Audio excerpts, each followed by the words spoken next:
Assalamualaikum warahmatullahi wabarakatuh.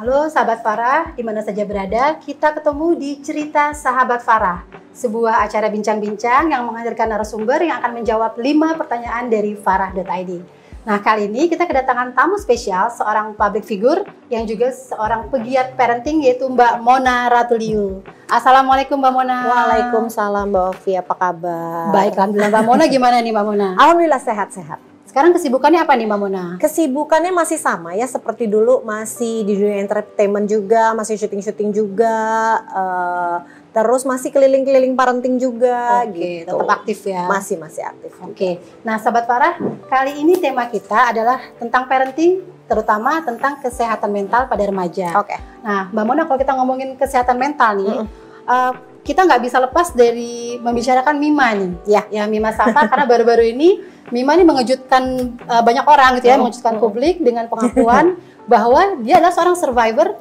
depresi gitu ya. Nah, kalau kita ngomongin Mima, berarti menurut Mbak Mona nih, boleh nggak nih ya publik tahu apa yang melandasi keberanian Mima untuk akhirnya berani berbicara di depan publik? Ya, alhamdulillah ya buat aku dan suami juga ya sebagai orang tua, ini adalah sebuah achievement ya.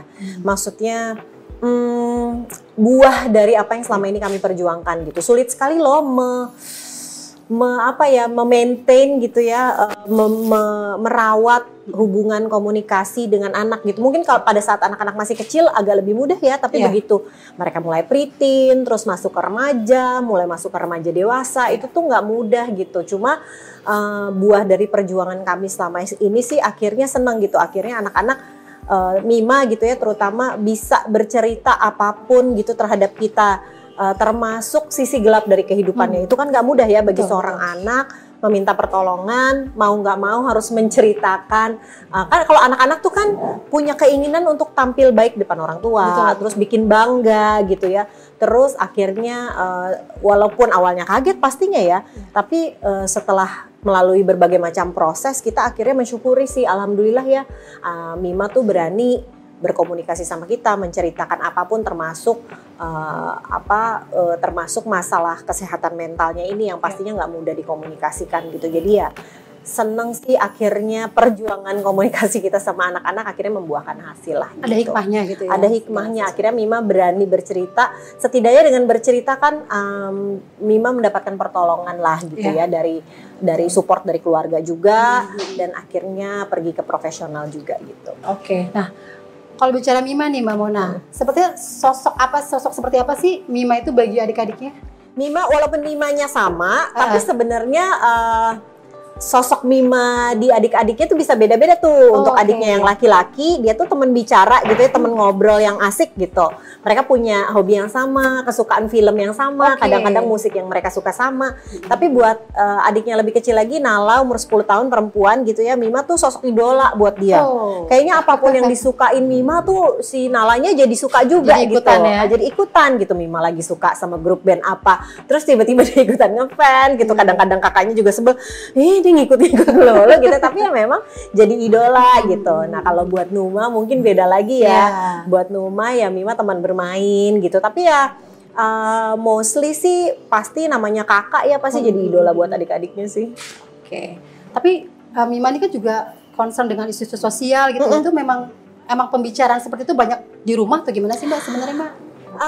Sebenarnya kalau kita ngobrolin masalah kesehatan mental gitu ya, misalnya memang kan nggak ujuk-ujuk tiba-tiba kejadian belakangan gitu. Ini ada prosesnya sih sebenarnya. Jadi Mima sudah melewati perjalanan kesehatan mental kan sejak SD akhir awal SMP ya, mulai terasa deh gelombang-gelombangnya. Dari situ kita mulai ajak Mima ke psikolog juga. Makanya Mima jadi dari dulu gitu ya, dari kayaknya isu kesehatan mental nih belum muncul dan kita pun belum ngerti apa-apa, dia udah mulai mencari. Terus ketika menemukan fakta-fakta, dia suka post di sosial medianya karena dia merasa dia pejuang dan dia merasa dia nggak sendiri gitu. Jadi dia suka share. Katanya sih dia lihat itu juga dari ya kita juga kalau Kalau aku kan memang pasiennya di parenting ya, di pola asuh, dan buat aku parenting itu nggak mudah gitu buat kita sebagai orang tua. Makanya ketika menemukan solusi atau menemukan teori yang kira-kira memudahkan aku sebagai orang tua, aku juga suka share. Ya mungkin children see, children do juga kali ya. Jadi yang dilakukan kurang lebih mirip-mirip, cuma konten yang dibagikan bisa jadi beda gitu. Oke, nah tadi berbicara tentang parenting, apa sih Mbak Mona 3 hal mendasar yang melandasi pola asuh Mbak Mona dan juga Mas Indra di rumah? 3 hal mendasar sebenarnya yang paling dasar yang kita inginkan berkembang di jiwanya anak-anak tuh yang pertama pastinya kemandirian ya. Cuma mandiri ini kan bukan cuma tentang anaknya bisa mandi sendiri, bisa makan sendiri, tapi juga yang paling penting gimana caranya dia bisa memutuskan mengambil keputusan sendiri. Karena kan nanti gedenya ilmu yang paling sering kepake adalah mau ambil keputusan yang mana nih gitu kan ya. Nah itu buat aku sih memang sulit juga sebagai orang tua. Kita namanya orang tua kan ngerasa tahu yang terbaik buat anak gitu. Udah deh bunda aja yang milihin, kamu tinggal jalanin gitu ya. Pengennya kayak gitu. Tapi memang mesti nahan-nahan ego supaya bisa kasih pilihan ke anak-anak. Misalnya Numa hari ini mau pakai baju biru atau mau pakai baju merah gitu. Jadi membiarkan anak-anak milih sendiri mau mandi sekarang atau setelah makan gitu. Karena mengambil keputusan sendiri itu kan bukan kemampuan yang bisa muncul tiba-tiba ya, memang mesti diasah dari kecil. Satu, kemandirian. Yang kedua, pasti kita pengen anak-anak tuh tangguh gitu, tapi tangguh sesuai dengan kemampuannya masing-masing. Bisa jadi ketangguhannya Mima dengan Raka dengan Nala bisa jadi beda-beda gitu, tapi setidaknya dia terstimulasi dan terus maju gitu ketangguhannya dalam menghadapi hidup. Kan hidup juga kan makin hari makin gak mudah, makin dia dewasa juga makin banyak tantangannya. Kita pengennya mereka tuh jadi sosok-sosok yang tangguh. Makanya kita tuh nggak gampang tuh kasih hadiah atau mungkin fasilitas yang ada di rumah aja mereka nggak gampang menikmati. Pasti ada syarat-syarat, misalnya bunda aku mau nonton TV boleh tapi mandi dulu gitu misalnya. Juga suka di-share ya di YouTube ya? Iya, aku suka share setidaknya untuk mendapatkan sesuatu yang diinginkan, dia tahu kalau ada perjuangan di balik itu. Satu lagi itu sebenarnya aku pengen anak-anak tahu bahwa dunia nih berubah terus gitu. Dunia berputar terus, kita pun berubah terus, teman kita berubah terus, semua orang juga bergerak gitu loh. Jadinya aku pengen anak-anak pandai beradaptasi dengan segala situasi gitu ya, termasuk mau belajar hal baru. Apalagi sekarang dunia kan percepatan pertumbuhannya tuh lebih cepat dari zaman kita dulu ya gitu. Jadi aku pengennya mereka selalu bersedia untuk belajar hal baru. Itu sih kalau disuruh pilih 3 ya. Dari sekian banyak. Dari sekian banyak gitu ya. Nah sekarang nih Mbak, apa sih kiatnya supaya orang tua tuh bisa menjadi sahabat bagi anak, supaya mereka tuh nggak takut, nggak malu untuk cerita kepada orang tuanya gitu Mbak?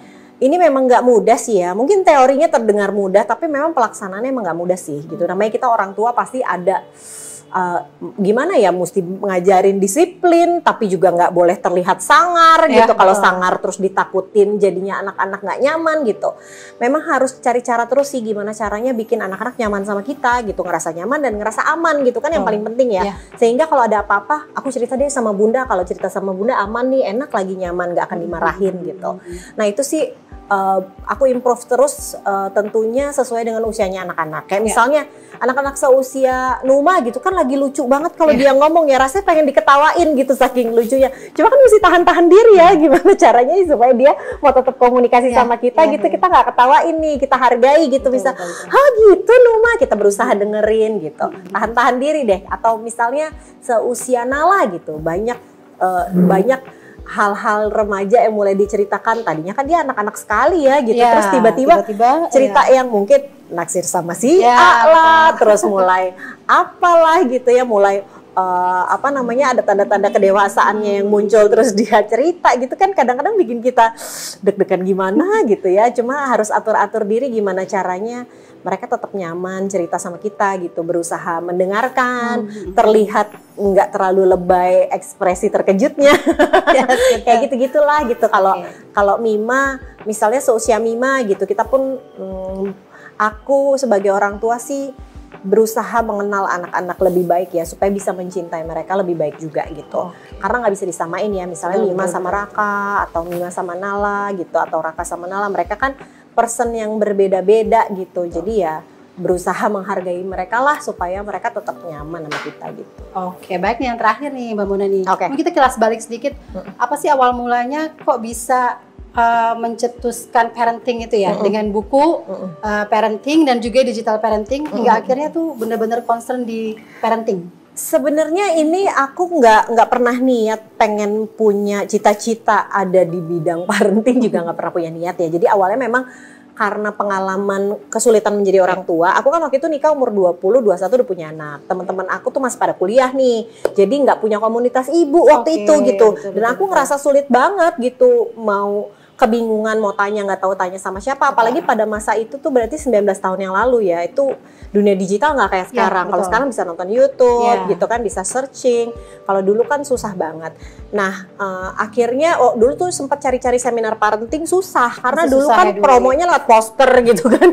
Susah. Jadinya ya udah sampai akhirnya gemes, aku bikin seminar sendiri waktu itu. Aku dan teman-teman bikin seminar parenting sendiri, undang pakar gitu. Terus cari peserta gitu supaya kita bisa belajar nih gitu. Nah, lama-lama setelah sosial media muncul, setiap seminar kan mungkin mulai ada request tuh, Mbak kok bikinnya di Jakarta terus sih, di Kalimantan dong, di Sulawesi dong. Waduh, kayaknya jauh banget ya gitu. Akhirnya aku pikir, oh yaudah solusinya aku live tweet deh, zamannya Twitter. Jadi orang-orang di luar kota, orang tua di luar kota bisa tetap dapat informasinya. Tapi kemudian begitu aku sendiri mau lihat catatan aku jadi susah kan, karena harus scroll kan kalau di Twitter itu. Akhirnya aku pikir ya udah cari-cari solusinya nulis website. Sekarang masih ada nih www.parenting.id gitu. Nah, itu buat aku lebih mudah kalau ada yang, Mbak kemarin seminarnya tentang apa, aku tinggal kasih link gitu kan.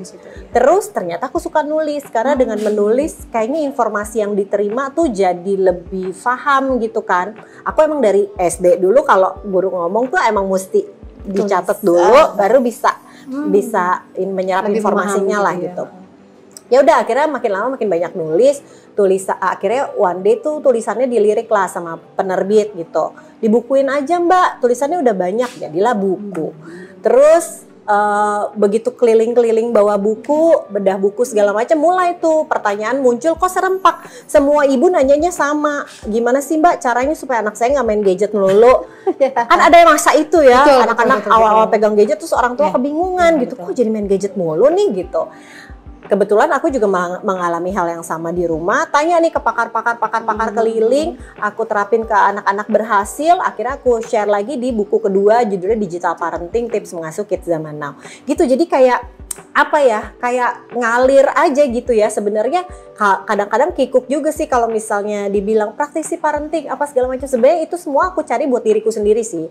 Cuma kan sayang ya, sayang kayak kalau ditelan sendiri gitu. Betul. Mumpung memang eranya sosial media, jadi aku bagikan aja karena aku tahu jadi ibu tuh kalau sendirian tuh sulit gitu. Jadi ya di-share supaya makin banyak orang tua yang bisa menikmati si ilmu-ilmu yang aku dapetin ini gitu.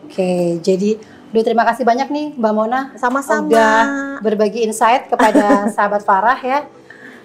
Kita tahu bahwa menjadi orang tua tidak mudah, tapi insya Allah dengan semakin banyak ilmu yang bisa di-share, juga kita bisa menjadi lebih baik lagi. Mudah-mudahan ya. Amin ya Allah. Terima kasih banyak ya Mbak Mona. Terima kasih, Novi, thank you. Ya sahabat Farah, selesai sudah ini kisah cerita sahabat Farah. 5 cerita, 5 inspirasi. Sekian, assalamualaikum warahmatullahi wabarakatuh. Waalaikumsalam.